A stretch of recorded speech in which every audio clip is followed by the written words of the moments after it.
পিঙ্কিস কিচেনের পক্ষ থেকে জানাই সবাইকে অনেক ভালোবাসা। আজকে আমি বানাতে চলেছি হায়দ্রাবাদের ফেমাস ছোট বন্ডা। তার জন্য যে যে উপকরণগুলো লাগবে সেইগুলো হলো, এখান থেকে বিরির ডাল আর চাল, মোটা চাল বা সরু চাল জিও হলেই হবে। এখানে 4 থেকে 5 ঘন্টা ভিজিয়ে রেখেছিলাম, পেস্ট করে নিয়েছি।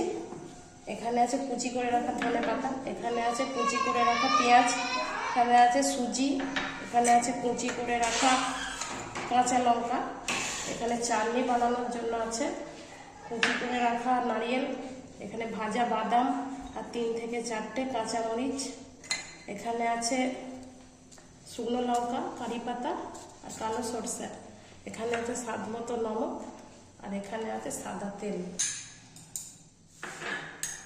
ধনে পাতা, এখানে আছে কাঁচা লঙ্কা, এখানে আছে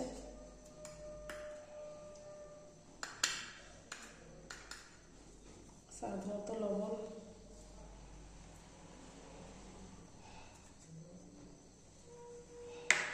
এখানে আছে সুজি।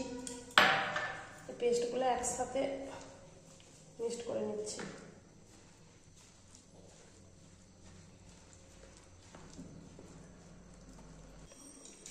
পেস্ট বানানো কমপ্লিট। গরম কড়াইতে পরিমাণ মতো তেল দিয়ে দিলাম।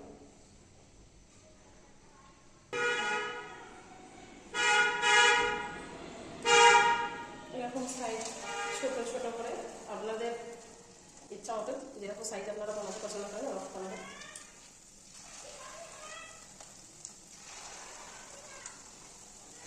তেল খুব বা গরম সেরকম তেলে দেবেন না, হালকা মিডিয়াম তেলে দেবেন। হালকা লাল হয়ে যাওয়ার পর এরকম আস্তে আস্তে করে এরকম উল্টে দেবেন, উল্টে পাল্টে ভেজে নেবেন। নাহলে ভিতরটা কাঁচা রয়ে যাবে, বাইরটা লাল হয়ে যাবে। আস্তে আস্তে ভাজলে ও ক্রিস্পি হবে খাবারটা।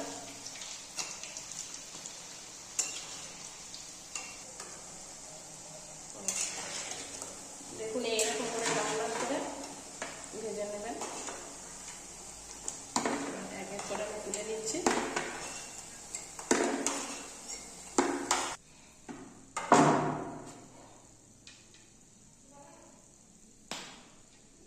চাটনি বানানোর জন্য একটা স্মুথ একটা পেস্ট বানিয়ে নিয়েছি। এবারে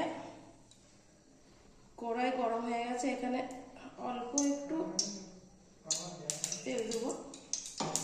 তেলের মধ্যে ফোড়নে যেগুলো ছিল শুকনো লঙ্কা, কারি পাতা,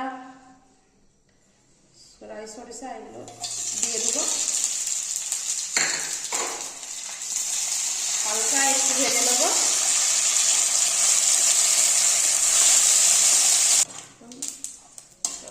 এগুলো ভাজা হয়ে গেছে, এবারে স্মুথ পেস্টটা এর মধ্যে দিয়ে দেবো।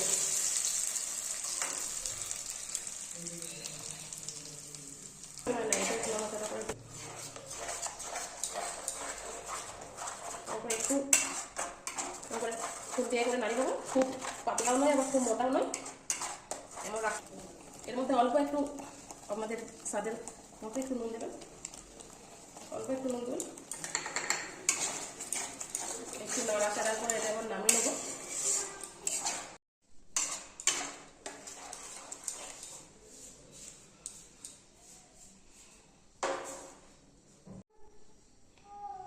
ভিডিওটা যদি ভালো লাগে আপনাদের তাহলে একটা লাইক করবেন, আর পরবর্তী ভিডিও দেখার জন্য চ্যানেলটা সাবস্ক্রাইব করে রাখবেন, যাতে আমি ভিডিও ছাড়ার সঙ্গে সঙ্গে আপনাদের কাছে চলে যায়।